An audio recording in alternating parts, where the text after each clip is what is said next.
Creepypastas para tener de fondo mientras la IA de tu aspiradora robot te pide un aumento de sueldo. Hola mis panas, ¿cómo están? Estoy recuperándome de la tremenda gripe que me dio. Ya me siento mucho mejor y tengo nuevas ideas para el canal, así que atentos a los próximos vídeos jeje.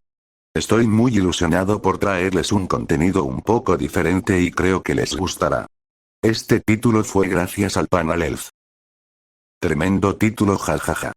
Hablando de IA, es increíble cómo está avanzando todo y al mismo tiempo da mucho miedo. Pero quedémonos con que es increíble jajaja. Muchas gracias a los miembros del canal Cristian Asael y Paschaliak. Es un gran apoyo el que brinda al canal. Ahora sí, empezamos. Limpieza de coches a las 4 de la madrugada.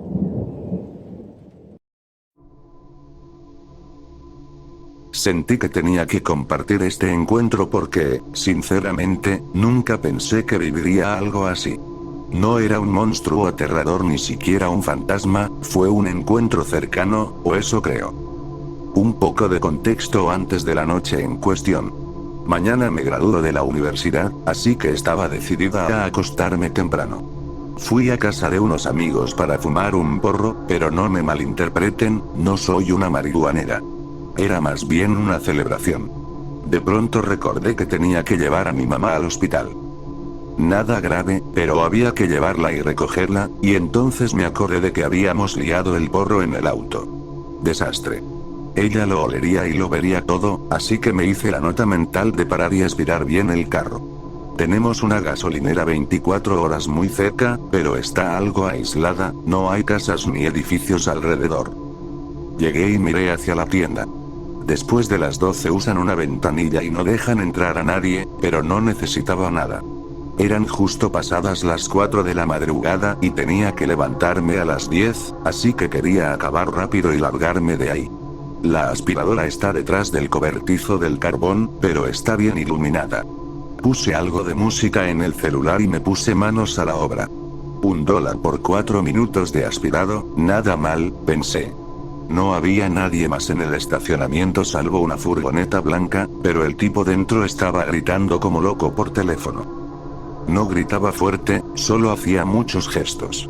Me dio un poco de pena, seguramente un tipo que llevaba toda la noche conduciendo, pero bueno, yo seguía lo mío. Luego volví a mirar y crucé miradas con él. Apartó la vista y me reí. Amor a primera vista, pensé, estaba de muy buen humor.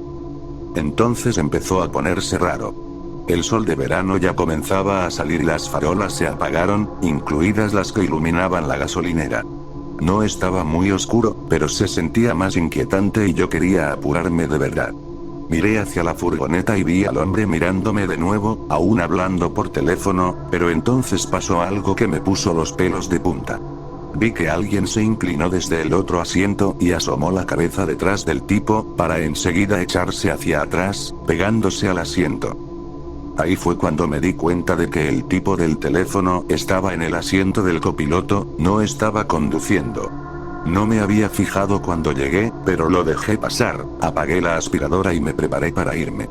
Metí todas mis cosas de nuevo al coche y estaba por abrir la puerta cuando una voz dijo: "Disculpa, juro que casi me hago encima", el corazón me latía a 1000, pero reconocí la voz.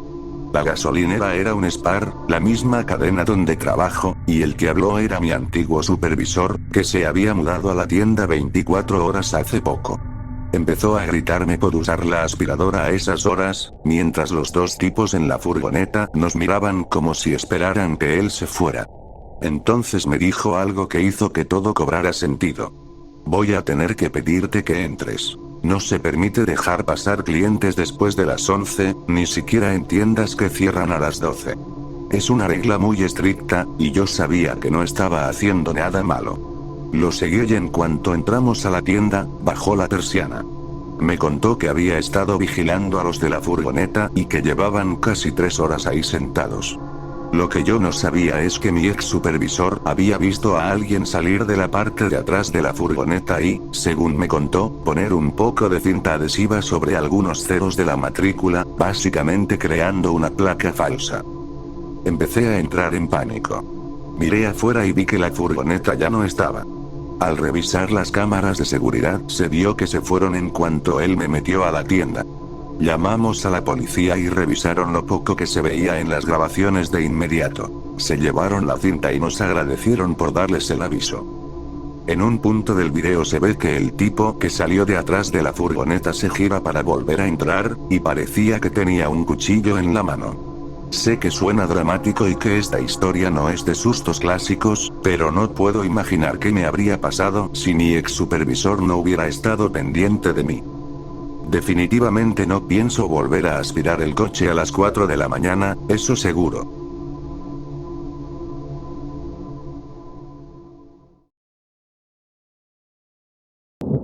Los alces son aterradores.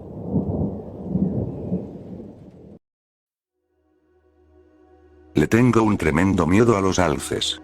Nada te infunde el verdadero temor de Dios como esos monstruos de más de 2 metros, con esos enormes cuernos que parecen demoníacos, y todo ese pelaje sucio y desaliñado. Y luego están los ruidos impíos que hacen. Si tu instinto de lucha o huida no se activa solo con verlos, lo rematan con esos inquietantes sonidos de huida. Honestamente, no entiendo cómo tanta gente sigue teniendo miedo a las arañas sabiendo que existen los alces. A una araña siempre puedes aplastarla. Un alce, en cambio, puede estrellarse de lleno contra tu auto. Por lo general no son tan agresivos con los humanos, pero si los provocas, te van a hacer daño. ¿Sabías que más personas son atacadas por alces que por osos? Claro, puede que las víctimas hayan hecho algo para asustar o enfurecer al alce antes del ataque, pero quién sabe qué cosas molestan a esos animales. Tal vez simplemente se irritan sin razón. Así que sí, hay más que suficientes motivos para temerles. Mucho más de los que ya mencioné. Así es.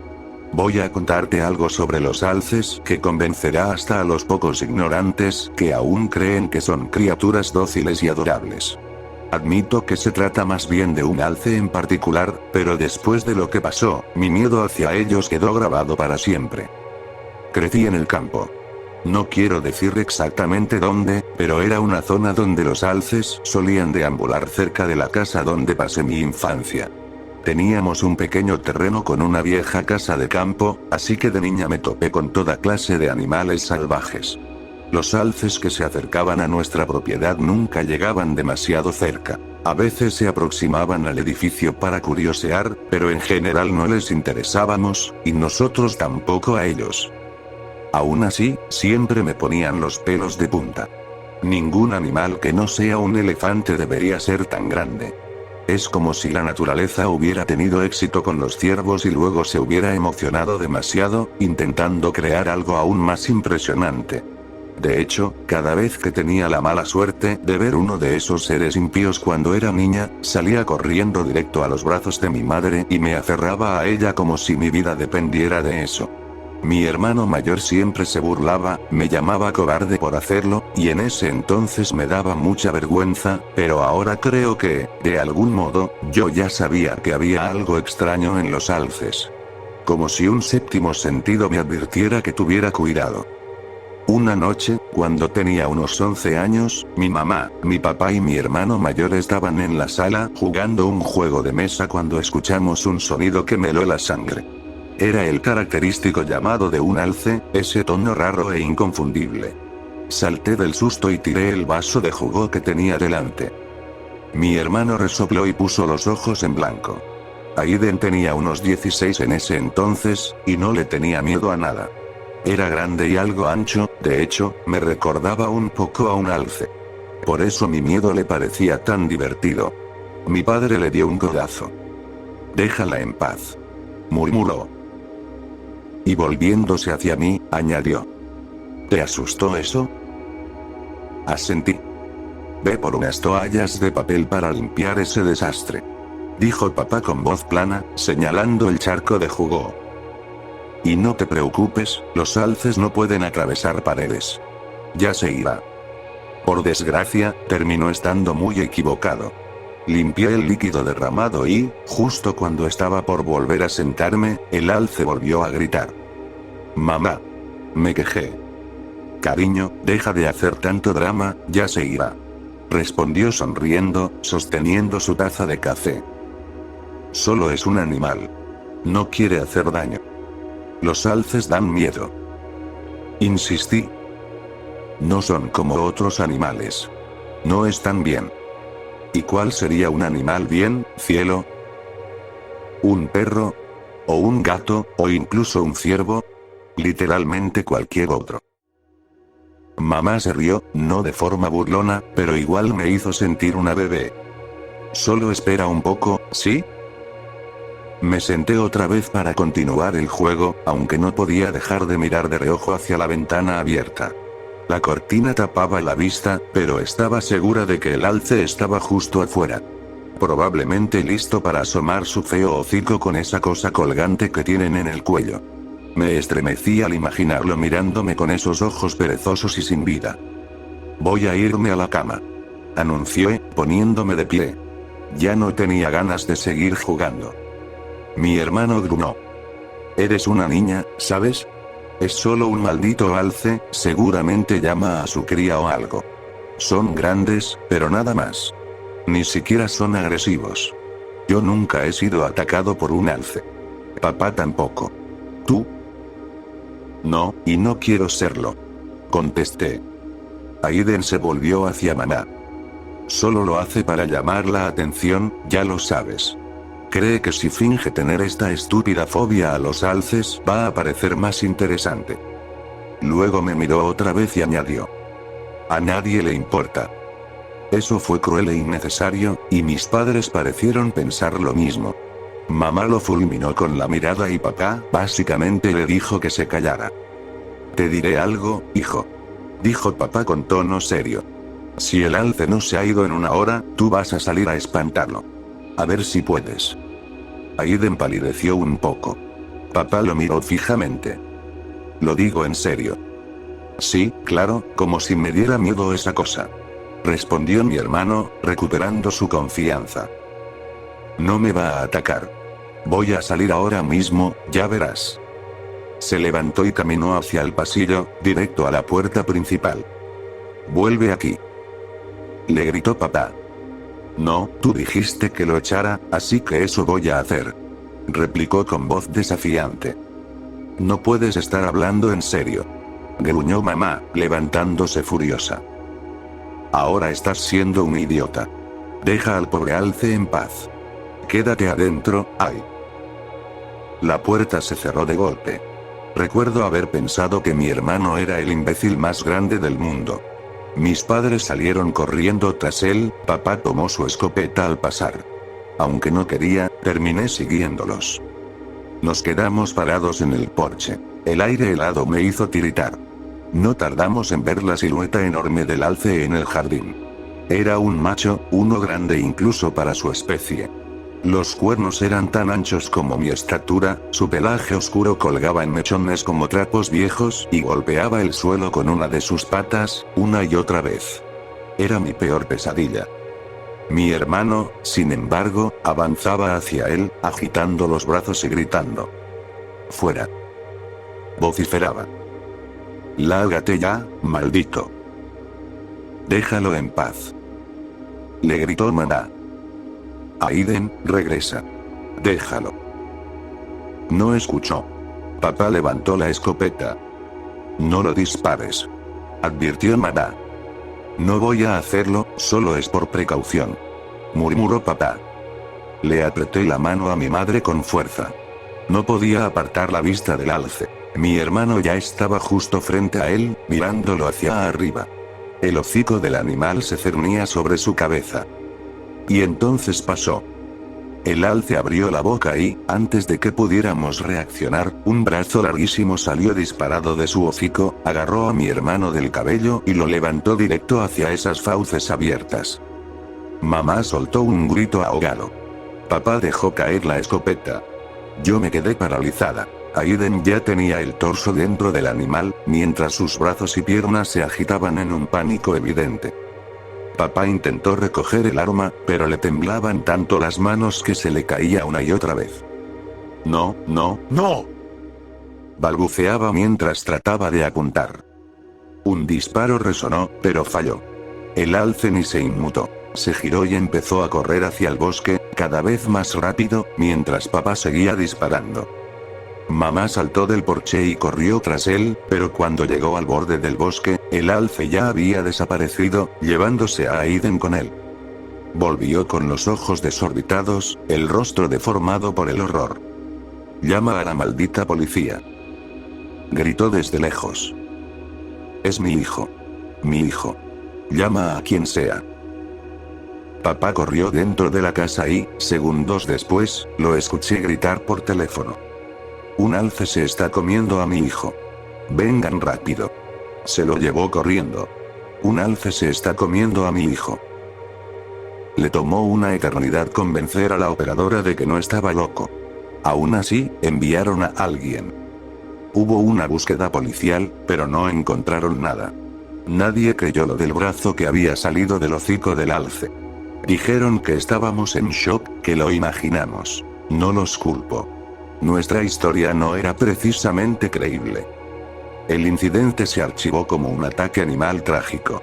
No hubo pistas sobre el paradero de Aiden, ni siquiera los perros rastreadores lograron seguir su rastro. Hasta hoy no hay explicación oficial sobre qué le pasó o dónde terminó su cuerpo. Con el tiempo, todos se rindieron. No los culpo. ¿Qué más podían hacer?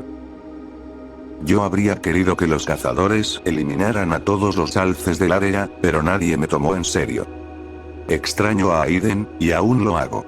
Era un imbécil, sí, pero seguía siendo mi hermano. Mis padres nunca volvieron a ser los mismos. Ya casi no hablamos de él, ni de los alces. Nos mudamos de esa casa poco después. Pero hubo algo más que pasó antes de irnos, unas semanas después del ataque. Nunca se lo conté a nadie. Estaba en mi cama, sin poder dormir, escuchando los pocos sonidos de la naturaleza que se colaban por mi ventana abierta. El viento movía las ramas, las hojas susurraban, y en algún lugar una ave solitaria cantaba en la oscuridad. De pronto, esa armonía se rompió por un sonido demasiado familiar. Uno que siempre me había helado los huesos. ¡Guau! ¡Guau! Me incorporé de golpe, sintiendo como la sangre se me congelaba. Sin pensarlo demasiado, bajé las escaleras y fui hasta la sala. Mis padres dormían hacía horas, así que estaba sola. Me puse de puntillas y miré por la ventana que daba al porche. La luna iluminaba una figura enorme justo afuera. Un alce macho. No cualquiera. Era él. Sé que todos los alces se parecen, pero estaba segura. Lo supe en cuanto lo vi. Y a la luz plateada de la luna, pude distinguir algo enredado entre sus cuernos. Un objeto casi limpio, al que solo le quedaban unos pocos trozos de carne pegados. Un cráneo humano.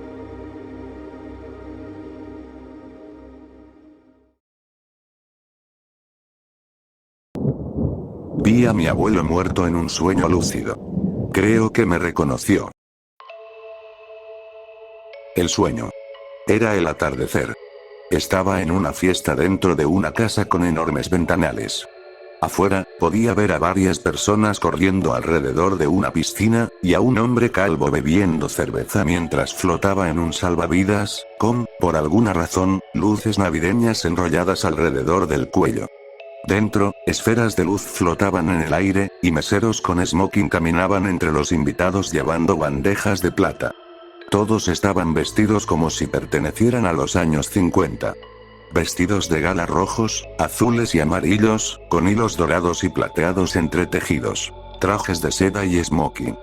Por alguna razón, un hombre gordo disfrazado de bebé vagaba por ahí, desnudo salvo por un pañal y un gorrito.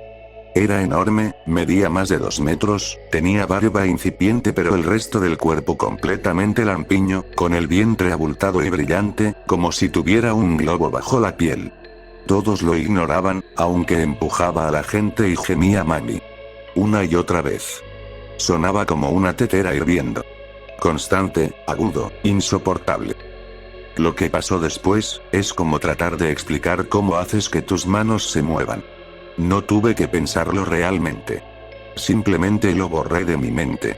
Así de fácil, como eliminar un archivo en la computadora. Clic, y desapareció. Lárgate, hombre bebé. Fue entonces cuando me di cuenta de que estaba soñando lúcida. Increíble.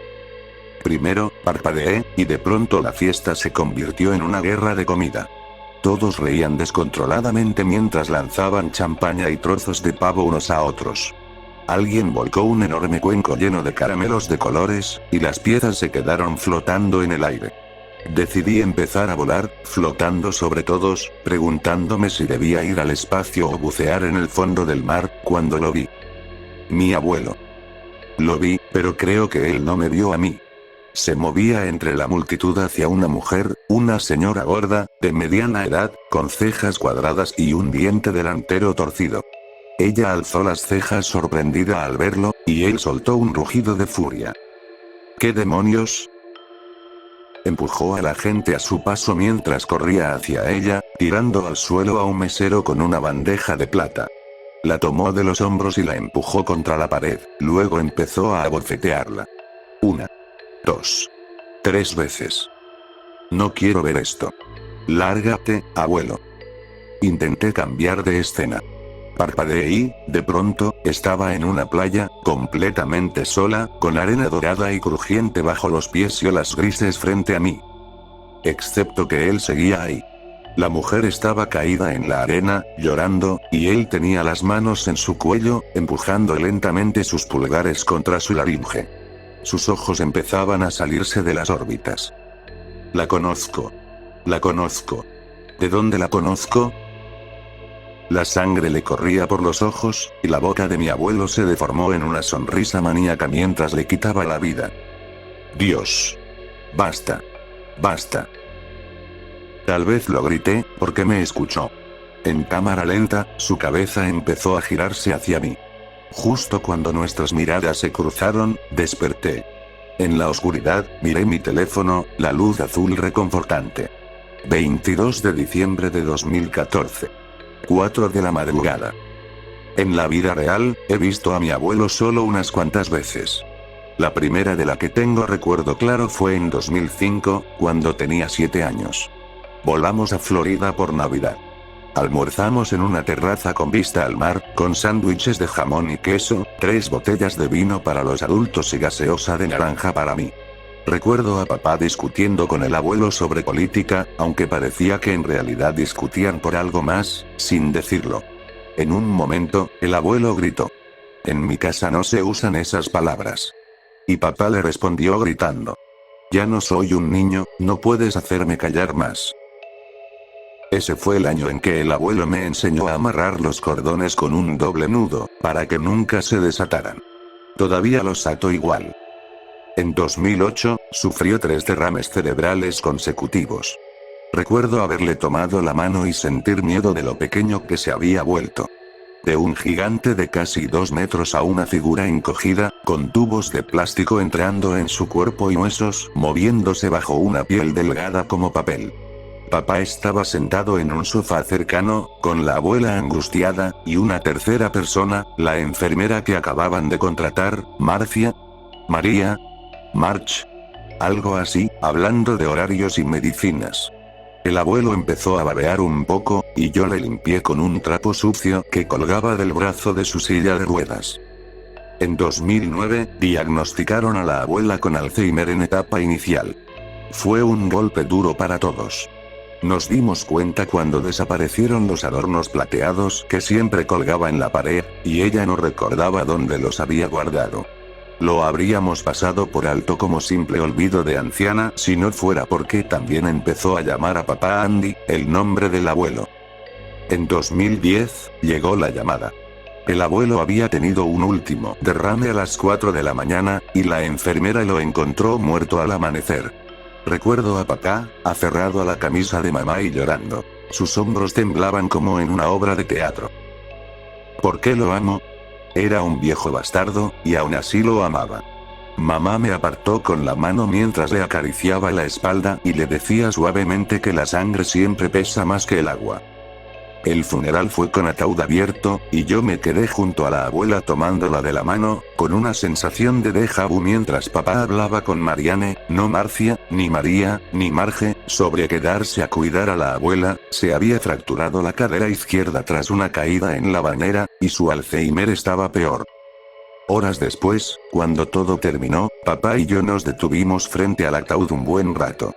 Él tenía una mano sobre mi hombro, y las lágrimas le caían hasta la punta de la nariz. Finalmente se inclinó, besó a su padre en la mejilla y cerró el ataúd. En 2 días se cumplen 4 años de la muerte del abuelo. Le dije. ¿Crees que papá lo recuerda? Lo veremos mañana. Puedes preguntarle tú misma. Papá ya había volado a Florida 3 días antes, la abuela estaba en el hospital después de romperse el brazo, y mamá estaba empacando nuestra ropa.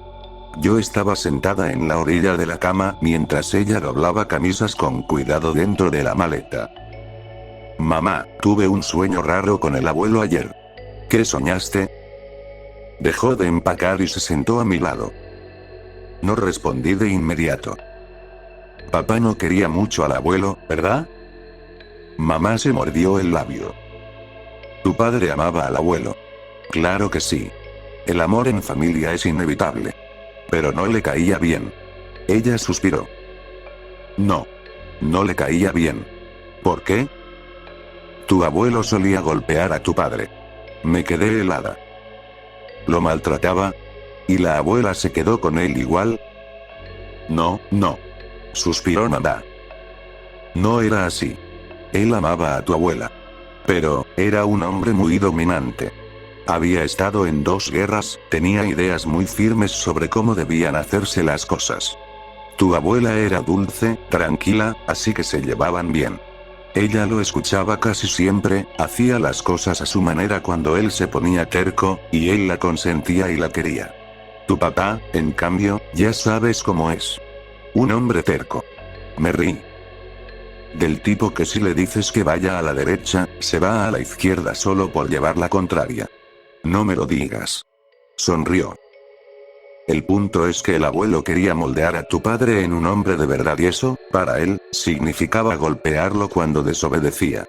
La respuesta de tu padre fue volverse más rebelde. Así que, las cosas entre ellos fueron complicadas. Mi segundo sueño lúcido no tuvo nada que ver con el primero. Esta vez, iba en un auto con mis padres, pero mi papá era un niño pequeño, y sus pies apenas alcanzaban los pedales. Me di cuenta de que era un sueño lúcido cuando él se volvió hacia mí y me pidió que diera cuerda al auto para que volara más rápido. Parpadeé para salir de la escena. Entonces estaba flotando sobre una nube de algodón de azúcar, ligera como el aire, arrancando hebras rosadas y disfrutando cómo se derretían en mi boca. Pasé flotando junto a un rascacielos, luego otro, y empecé a mirar a las familias por las ventanas. En una casa, un par de piernas con ojos en las rodillas regañaban a una mano caída. En la siguiente, una familia estaba reunida en torno a una gran mesa de madera, clavando los cuchillos en la superficie y cortando pedazos para comer. En la tercera ventana, vi al abuelo. Estaba mirando por su ventana, directo hacia mí. Dios. Otra vez no. Él estaba de pie en una habitación llena de pinturas borrosas de sí mismo, todas representando los últimos días de su vida. Parpadeé para deshacerme de él, pero hizo contacto visual conmigo y la escena se quedó estática. De repente, todo se volvió en blanco y negro y se congeló. A lo lejos, escuché una música metálica, como si saliera de una radio vieja. La boca del abuelo se abría y cerraba, mostrando sus horribles dientes podridos. Levantó su mano derecha, sosteniendo una cabeza decapitada por el cabello. Tenía los ojos cerrados, y también la boca, pero la reconocí. Era la mujer a la que había estado estrangulando. La mujer del diente torcido. Jesús, no, por favor, ayuda, detente. No desperté. Sabía que era un sueño. Grité dentro de mi cabeza para despertarme, pero seguí congelada en ese lugar extraño, mientras mi abuelo hacía rebotar la cabeza, señalándola y gritando palabras raras hacia mí. Empezó a golpear el vidrio con el puño, y una delgada telaraña de grietas se formó. Empecé a entrar en pánico. Si no podía escapar del sueño, probablemente me mataría. De forma irracional, empecé a pensar que podría caerme de la nube y morir.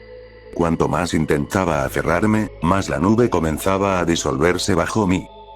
Mi última imagen, antes de despertar sobresaltada, fue la cabeza decapitada. La mujer abrió los ojos, me miró directamente, y sonrió. Después de eso, empecé a beberme media botella de Nikil antes de dormir para no tener más sueños. Lo sé, por todas las películas de terror que he visto y las cosas que he leído aquí, que probablemente debería haber regresado al sueño lúcido, imaginar una espada y cortarle la cabeza al abuelo, pero sinceramente, no.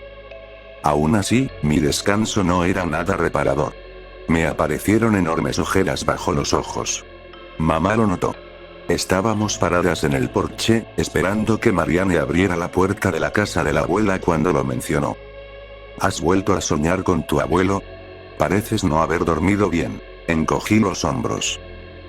Supongo. La salud de la abuela está empeorando, y eso te está recordando al abuelo, creo. Mamá me rodeó con el brazo y me besó la cabeza. Está bien. Me sentía deprimida. Su brazo está sanando bien, ¿verdad? No es solo el brazo, Nina. Supongo que debí habértelo dicho antes, su Alzheimer empeoró. ¿Qué? Lo siento mucho, cariño. Mamá me abrazó más fuerte. ¿Por eso se ha caído tantas veces últimamente? No, el Alzheimer afecta solo sus recuerdos. La pérdida de equilibrio probablemente es otra cosa. Dijo Maná. ¿Aún sabrá quién soy? Mamá negó con la cabeza. No lo creo. Apenas reconoce a tu papá. Lo confunde con tu abuelo. Guardé silencio mientras mamá volvía a tocar el timbre. Dios, ¿qué se demora tanto Marianne en abrir la puerta? ¿Cuánto le pagan por vivir con la abuela? Pregunté. ¿Eso afecta a papá? Digo, sé que las cosas han estado difíciles económicamente. No te preocupes por eso. Estamos manejando todo bien. Mamá presionó el timbre otra vez. La puerta se abrió, y retrocedí de golpe, dejando caer las maletas en un montón desordenado. La mujer del sueño. La del diente torcido. Ahora recordaba por qué me resultaba tan familiar. Marianne. La enfermera que vivía con mis abuelos. Todo encajó de golpe. ¿Por qué el abuelo trataba de matar a Marianne en mis sueños? ¿Por qué la abuela se caía tan seguido? ¿Por qué la plata había desaparecido? El abuelo, atrapado en su cuerpo, no había podido decírnoslo cuando estaba vivo. La abuela, atrapada en su propia mente, no había podido recordarlo en absoluto. Vivíamos tan lejos que nunca vimos las señales. Los moretones extraños en el abuelo, las caídas constantes de la abuela. Las cosas desaparecidas. Lo ignoramos, pensando que eran parte del envejecer apesta. Cuando se lo conté a mis padres, me trataron como si estuviera loca. La boca de papá se tensó, como si lo hubiera golpeado. Habló con los doctores al día siguiente, y una semana después trasladamos a la abuela a Nueva York. Le pusimos una denuncia a Marianne por abuso. Aunque hubo suficiente evidencia para que la policía la investigara seriamente, al final no hubo pruebas suficientes para condenarla. Tuve un último sueño lúcido. En él, el abuelo y yo estábamos en la playa, acostados sobre una gran manta a rayas rojas y blancas. Entre nosotros había un tablero de ajedrez, y él me enseñaba a jugar. A lo lejos, un niño pequeño, mi papá de joven, jugaba en las olas con mi abuela, joven y feliz. El aire era espeso, y mi estómago se sentía lleno y cálido, como después de un almuerzo abundante. El abuelo miró hacia el tablero y asintió, satisfecho. Ya te enseñé lo suficiente. Dijo. Y luego desapareció.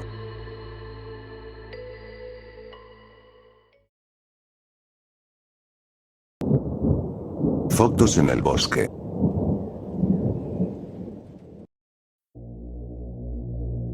Desde que lo conozco, Yaika ha estado obsesionado con las caminatas. En lo personal, nunca he entendido del todo qué tiene de especial salir al bosque. No me malinterpretes, no soy un ermitaño que odia el solo el aire libre, pero estar en medio de la nada me llena la cabeza de imágenes sobre todo lo que podría salir mal. De hecho, por eso acepté acompañarlo a la primera vez. No quería quedarme en casa pensando que tal vez estaba perdido y solo en algún lugar del bosque. Debo admitir que nuestras caminatas suelen ser bastante agradables, aunque más que nada por Jake, porque es un gran tipo para pasar el rato. En serio, no entiendo cómo nunca se convirtió en guía de naturaleza, sería perfecto para eso. En cuanto pisamos el sendero, tiene una forma de hacerme olvidar toda mi ansiedad. Señala las distintas especies de aves, suelta los peores chistes sobre la naturaleza y siempre encuentra los mejores lugares para detenerse un momento y apreciar el entorno. Nunca debí aceptar ir a nuestra última caminata, pero bueno, como dicen, uno siempre entiende las cosas después. Jake me llamó un viernes por la noche, completamente borracho, hablando sin parar sobre un sendero del que le había contado un tipo en un bar. Estuvieron conversando, y como siempre, Jake terminó hablando de su tema favorito: las caminatas. No importaba cuán ebrio estuviera, el senderismo siempre le rondaba la cabeza. El tipo le dijo que conocía un camino genial, poco conocido, con paisajes impresionantes. Le anotó las direcciones en una servilleta, y Jake quería saber si me apuntaba para ir en la mañana. Sabía que iba a estar con resaca y que tendría que conducir todo el trayecto, pero no podía dejar que fuera solo. Lo sensato habría sido convencerlo de dejarlo para otro día, pero cuando Jake se entusiasma con algo, no hay forma de hacerlo cambiar de idea. Así que le dije que contara conmigo. Llegamos a un pequeño estacionamiento vacío alrededor de las 10 de la mañana. Normalmente ya estaríamos en el sendero a esa hora, pero los garabatos extraños en una servilleta manchada de cerveza no eran precisamente fáciles de seguir, así que nos retrasamos un poco. Solo había 2 espacios para estacionar, así que tomé el de la izquierda y salí del auto. Tal como predije, la resaca de Jake lo tenía fatal, y el viaje en coche no lo ayudó. Apenas se bajó, cayó de rodillas. Me di vuelta, sabiendo lo que venía. Cuando miré de nuevo, estaba concentrado mirando algo. ¿Qué es eso?, pregunté. Lo encontré en el suelo, me dijo, sosteniendo algo. Era una foto Polaroid sucia, como si hubiera estado tirada ahí por mucho tiempo.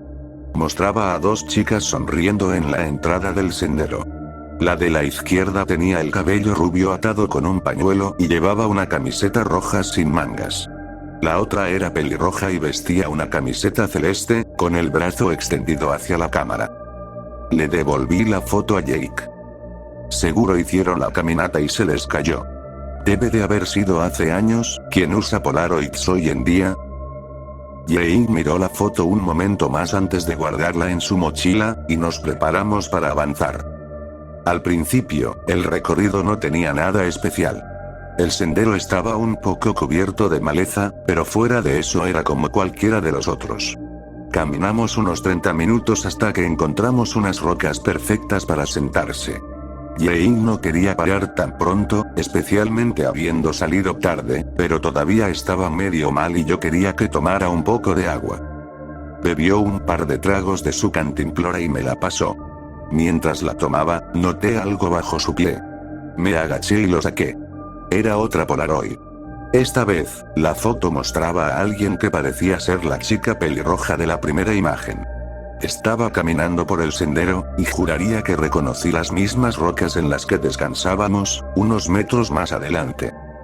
Ella también sale en la primera foto, dijo Jake, inclinándose para mirar mejor. ¿Por qué dejaron estas fotos tiradas? Es raro que estén ahí. Sí, era raro, pero solo eran 2 fotos.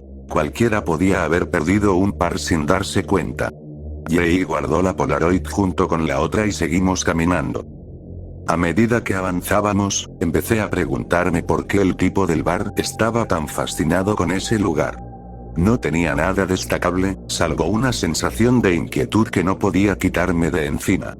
Sentía como si ya hubiera caminado por ese sendero antes, aunque estaba seguro de que nunca había estado ahí.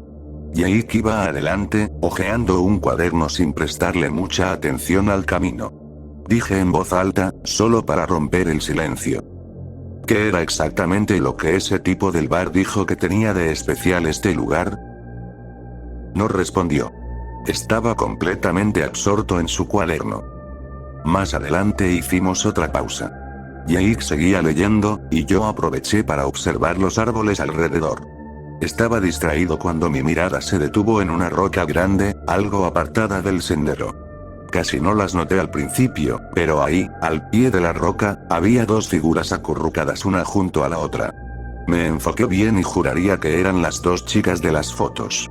Se veían aterradas, abrazadas y mirando a su alrededor con desesperación. De pronto, Jake puso una mano en mi hombro y casi se me sale el alma. Sigamos, perdón por hacerte esperar, dijo. Asentí, pero cuando volví a mirar hacia la roca, ya no había nadie. El cuaderno de Jake había desaparecido, pero el silencio seguía ahí, pesado.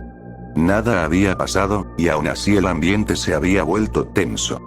Debía estar afectándolo también, porque habló con voz baja. Aferrarse a los de abajo, lo nuevo ayuda a soltar. ¿Qué? Lo miré confundido. No entendí lo que quería decir. El tipo del bar. Eso fue lo que me dijo. Aferrarse a los de abajo, lo nuevo ayuda a soltar. Eso suena jodidamente perturbador, Jake.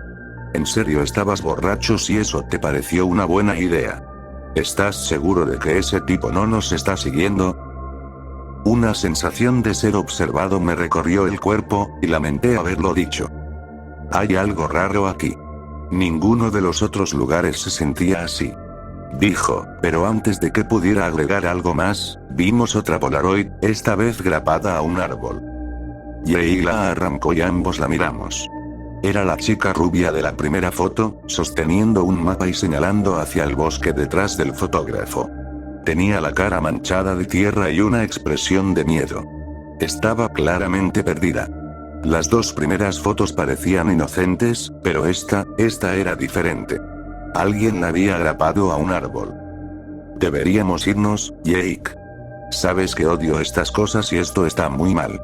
Además, parece que ella está perdida, tenemos que reportarlo. Le dije.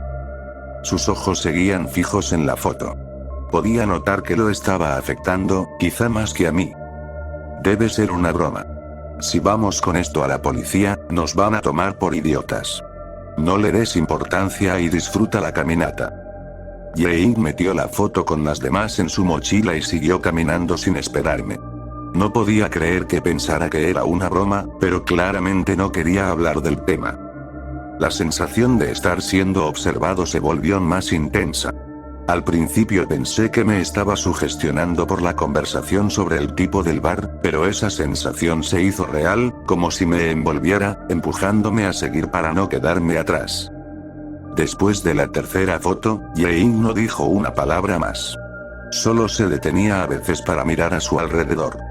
Yo estaba tenso, asustado, y él no era el mismo de siempre. Las fotos lo estaban afectando. Después de lo que pareció una eternidad, se detuvo de golpe. ¡Ay!, dijo, levantando un dedo y señalando entre los árboles. Seguí la dirección de su dedo para ver qué señalaba, y lo vi enseguida. Entre los árboles, se alcanzaba a distinguir algo grande y blanco, aunque no podía identificar exactamente qué era. Pero daba mala espina. No tengo idea de qué es eso, pero vámonos a la mierda de aquí, ¿sí? Nada de este día se ha sentido bien. Te juro que no vuelvo a hacer una sola caminata más si no damos la vuelta ahora mismo. Las palabras salieron más duras de lo que pretendía, pero la situación ya me tenía al límite. Jake se quedó ahí, inmóvil un momento, probablemente pensando en qué decir, antes de mirarme. Voy a volver contigo si primero vienes conmigo a ver qué es eso. Si no, seguiré bajando el sendero con o sin ti. Hablaba en serio, y eso me hizo hervir. ¿En serio? ¿Así quieres hacerlo? Dios, jódete, Jake. ¿Para qué carajos necesitas ir a ver eso? Sabes que no voy a volver al auto solo, así que esto no es realmente una elección. No cedió. Bien, vamos de una vez. Gruñí. Se dio vuelta hacia los árboles y se salió del sendero. Fui tras él, mirando cada tanto hacia atrás para grabar puntos de referencia y no perder el camino de regreso. Jae-ik no parecía preocupado, caminaba cada vez más rápido, acercándose a lo que ya podía distinguir con claridad. Una casa vieja, deteriorada, que parecía abandonada desde hacía décadas. Definitivamente, lo último que quería explorar en medio del bosque. Jae-ik se detuvo al pie de las escaleras que subían al porche y miró hacia abajo. Había avanzado tanto que tardé unos segundos en alcanzarlo. Cuando lo hice, vi que observaba la parte trasera de otra foto, tirada en el primer escalón. Parecía tener miedo de lo que esa imagen podía mostrarnos. Sin darme cuenta, ya la tenía en mis manos. En la foto aparecían las mismas dos chicas, de la cintura para arriba, frente a una pared de concreto. Tenían las mejillas manchadas de lágrimas. Nunca había visto a nadie verdaderamente aterrorizado hasta ese momento. Entre ellas, apenas visible en la parte inferior de la foto, se alcanzaba a ver lo que parecía un saco de arpillera. ¡Santa mierda, Jae-ik, mira esto! ¿Qué demonios les pasó? ¿Quién tomó esta foto? Él la miró antes de responder. Podrían estar en la casa. Parece un sótano. Nosotros tenemos dos, igual que ellas. Pensé que podría hacerlo, pero no puedo pedirte que entres. Uno por uno tendrá que bastar. Y comenzó a subir las escaleras. Jae-ik, ¿de qué hablas? ¿Qué tenemos dos? No sé qué está pasando, pero tenemos que irnos. No me hizo caso. Siguió avanzando. Para esto era todo. Dijo sin voltearse. No puedo dar marcha atrás. Perdón por mentirte y traerte aquí. Quiero que te quedes con esto, por si acaso. Sacó su cuaderno, me lo lanzó, me dedicó una última sonrisa, y desapareció dentro de la casa. No tenía sentido lo que decía. Sabía que no podía dejarlo ir solo. Lo juro, intenté seguirlo, pero mis piernas no respondían. En cambio, metí su cuaderno en mi mochila y esperé. Pasaron al menos 20 minutos sin señal de Jae-ik. Ni un sonido. La preocupación por mi amigo acabó venciendo al miedo que me tenía paralizado, y subí los escalones hasta entrar a la casa. En cuanto crucé el umbral, el aire se volvió pesado, casi irrespirable. Un largo pasillo se extendía frente a mí. El piso era de madera oscura, y las paredes estaban cubiertas con un papel tapiz morado, lleno de remolinos, apenas visible bajo una gruesa capa de mugre. Telarañas colgaban por todas partes y el polvo cubría el suelo. Jae-ik debía haber ido al sótano buscando a las chicas, así que respiré hondo y avancé por el pasillo en busca de unas escaleras. Caminé por la casa, esquivando muebles viejos, podridos y cubiertos de suciedad. Cada vez que daba un paso, escuchaba otros pasos que imitaban los míos desde el piso de arriba. Traté de ignorarlo, rogando encontrar las escaleras que bajaban antes de toparme con las que subían. Atravesé la sala y el comedor hasta llegar a la cocina. En la pared opuesta a la puerta de entrada, había una puerta entreabierta que revelaba una escalera descendente, sumida en la oscuridad. Grité el nombre de Jae-ik, pero solo obtuve silencio. No me quedó otra opción que bajar. Con cada paso hacia esa puerta, el miedo me apretaba más el pecho. Imaginaba todos los horrores posibles esperándome abajo. Iba por la mitad de la cocina, temblando, cuando escuché a Jae-ik llamarme. Su voz sonaba distorsionada, como si gritara a través de un ventilador. Ese sonido me reanimó. Corrí hacia la puerta, bajé las escaleras y entré al sótano. Era un espacio amplio y vacío. El piso y la pared junto a las escaleras eran de concreto, y del techo colgaban unas pocas bombillas encendidas. No entendía cómo podía haber electricidad en esa casa. Una pared de concreto puede parecer igual a otra, pero supe enseguida que ese era el lugar de la última foto. Aún con la luz, era difícil distinguir los detalles. Avancé despacio, atento. Alcanzaba a ver manchas oscuras en el suelo, y preferí no pensar en qué podían ser. A unos pasos de las escaleras, sentí mi pie chocar con algo y me agaché. Era un saco de arpillera. Lo estaba revisando cuando un destello se encendió a pocos metros delante de mí. Mi corazón comenzó a golpear con fuerza. No podía ver nada en la oscuridad, pero algo estaba ahí. Avancé despacio, conteniendo la respiración, intentando no hacer ruido, buscando a Jake. En el suelo, pude distinguir el contorno blanco de otra Polaroid. Así supe que había causado el flash. Las lágrimas me corrían por la cara. No me había dado cuenta de cuánto miedo tenía. Estaba demasiado oscuro para ver bien la foto, así que regresé hacia las escaleras. Sentía en la piel la mirada de algo escondido entre las sombras, siguiendo cada movimiento. Llegué al pie de la escalera y subí corriendo hasta la cocina. Cerré la puerta de un golpe y me dejé caer al suelo. Después de unos segundos para respirar, miré la foto. Sabía que no me gustaría lo que iba a ver, pero esa imagen me perseguirá por el resto de mi vida. La escena era la misma que la foto de afuera de la casa, pero esta vez las chicas sonreían con una mueca antinatural. Sus mejillas no estaban manchadas de lágrimas, sino de sangre que brotaba de los huecos donde antes estaban sus ojos. Miré la parte inferior de la foto, y mi mente se negó a aceptar lo que veía. El saco de arpillera había sido reemplazado por el rostro aterrorizado de Jake, amordazado y mirando directo a la cámara. Me cuesta recordar cómo salí del bosque, pero sí recuerdo correr. Correr fuera de la casa, correr por el sendero, correr hasta el estacionamiento. Nunca supe cuánto podía correr hasta que el miedo puro me obligó a hacerlo. Mis pulmones ardían cuando llegué al auto y me desplomé en el asiento, llorando. Durante las semanas siguientes, la policía me interrogó sobre la desaparición de Jake. No conté todos los detalles, pero lo que dije era, en su mayoría, verdad. Jake había entrado a una casa en el bosque y nunca volvió a salir. Los rescatistas lo buscaron, pero aunque seguimos las mismas indicaciones, no encontraron la casa, ni el sendero, ni siquiera el estacionamiento. Sin pruebas ni motivos para sospechar de mí, eventualmente dejaron el caso. A esas alturas, ya creía haber perdido la cabeza. La culpa de haberlo dejado atrás me estaba consumiendo. Pasé mucho tiempo encerrado en mi departamento hasta que finalmente revisé mi mochila de aquel día. Entonces recordé que Jake me había dado su cuaderno, por si acaso. El cuaderno estaba lleno de notas sobre las rutas que habíamos recorrido. Jake había recopilado información sobre eventos extraños y casos de personas desaparecidas en cada una. Hojeé las páginas hasta encontrar la entrada del último sendero que habíamos visitado juntos. Jake había conocido ese lugar en un foro en línea dedicado a lo paranormal y lo inexplicable. Un usuario había publicado una pregunta pidiendo información sobre algo llamado la casa de retención. Jake había copiado la respuesta de un usuario llamado In7Woods.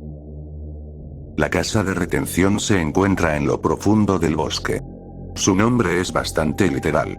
Se llama así porque retiene a quienes tienen la mala suerte de entrar. No es fácil de encontrar, pero no querías hacerlo de todas formas. Al inicio del sendero que lleva a la casa, verás señales dejadas por las víctimas anteriores. Es la forma en que la casa atrae a los curiosos. Si eres lo bastante necio para seguir el camino, encontrarás más señales antes de que la casa aparezca, muy lejos del sendero. No he oído de nadie que haya ido más allá y regresado para contarlo, pero dicen que si llevas todas las señales que la casa deja y entras, puedes intercambiar lugares con los que están dentro. Un grupo de 4 puede entrar para reemplazar a otro grupo de 4. Pero si no sigues las reglas, te convertirás en parte de su colección.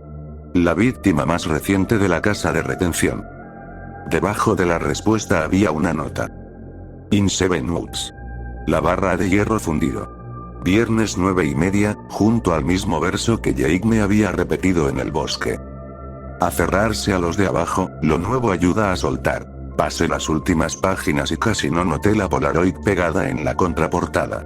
En la parte inferior estaban escritos 2 nombres. Emma y Jake. Debajo, Jake había anotado. Nunca lo olvides. En la foto aparecía Jake, mucho más joven, sonriendo con el brazo sobre los hombros de una chica que reconocí al instante. Tenía el cabello largo y rojo. La había visto antes, en una de las fotos que encontramos en el bosque, el día que dejé a Jake atrás.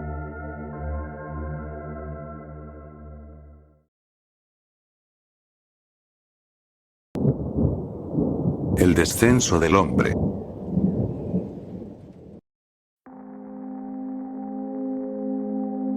Eric se tambaleaba por el desolado centro comercial bajo el sol del mediodía, dando tragos regulares de una botella de whisky que apretaba con fuerza.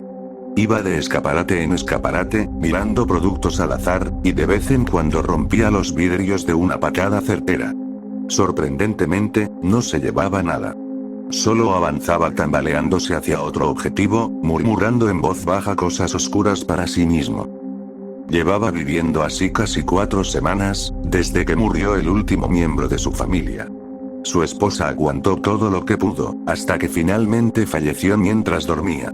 Un virus que había arrasado con el planeta la redujo a una sombra de lo que fue, y al mismo tiempo devoró lentamente a sus 2 hijos. El virus fue designado como P7W9, pero la gente lo conocía como la gripe pálida, por el efecto que causaba en el tono de piel de los infectados. El cuerpo comenzaba a atrofiarse, presentando síntomas parecidos a la gripe que se agravaban en un lapso de 24 horas, hasta que simplemente dejaba de funcionar. Los ojos de Eric se llenaron de lágrimas al revivir los últimos momentos de su esposa, sacudiéndose en la cama mientras él la abrazaba, rogándole que siguiera respirando.